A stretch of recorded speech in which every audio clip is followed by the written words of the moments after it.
예, 4,700만 우리 국민들께서 쓰고 계신 카카오 이 메신저가 화재로 인해서 굉장히 불편함을 겪고 계십니다. 상당 부분은 복구가 됐지만 아직도 미흡한 부분이 있습니다. 이에 따라서 빠른 복구를 할 수 있도록 정부에서도 촉구를 했고, 또 저희가 도울 일 있으면 적극적으로 돕도록 그렇게 하겠습니다.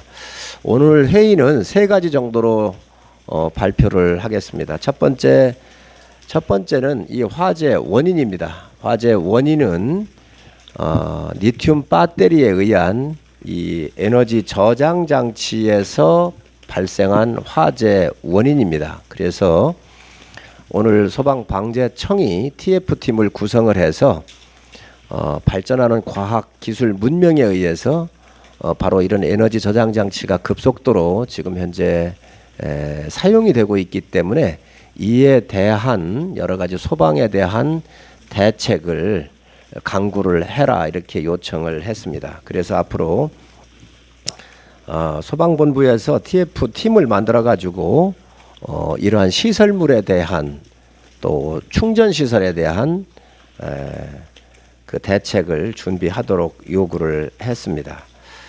특히 리튬 배터리에 대한 이 전원 장치가 화재가 났었을 때 물에 배터리를 물에 잠그는 것 이외에는 다른 이 화재 진압하는 방법이 현재까지는 없는 게 사실입니다. 그래서 이에 대한 대책을 주문을 했고, 또 예산을 더 투입해서라도 앞으로 이러한 화재에 대한 준비를 좀 해주십사 하는 요청이 있었습니다. 그리고 이런 배터리에 대한 그 건물의 설계, 이런 배터리가 과연 지하에 들어가는 것이 좋은지 지상에 들어오는지에 대해서도 종합적으로 이 TF팀에서 화재 진압과 건물 구조 설계 등에 대한 앞으로 미래 건축에 관련되는 것까지 검토를 하게 될 것입니다. 두 번째로는 기간통신 사업자에 대해서는 이중화가 지금 현재 되어 있습니다. 그러나 부가통신 사업자에 대해서는 현재 이중화가 안 되어 있기 때문에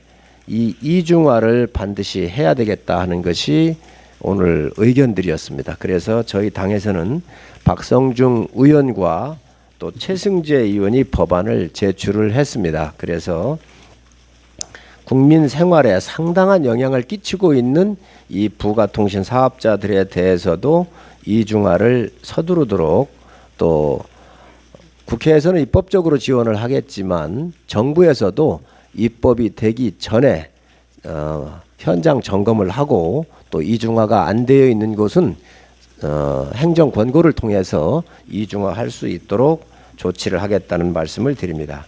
세 번째로는 보상과 관련된 문제입니다. 피해 규모가 크고 광범위한 만큼 시간이 걸릴 것으로 예상이 됩니다. 피해 구제에도 적극적으로 나서 주실 것을 카카오톡에 요청했습니다.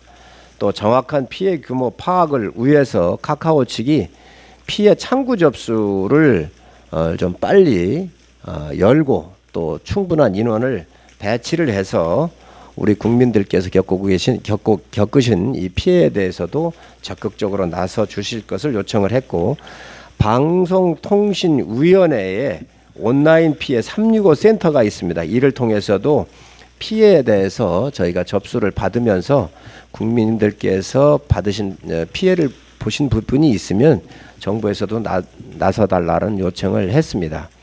또 카카오 그 서비스별로 이용 약관을 분석을 하고, 이 기회에 제도적 정비를 할 수 있는 것이 있으면 더 저희가 찾아가지고 이에 대한 제도적 정비도 하도록 그렇게 하겠습니다.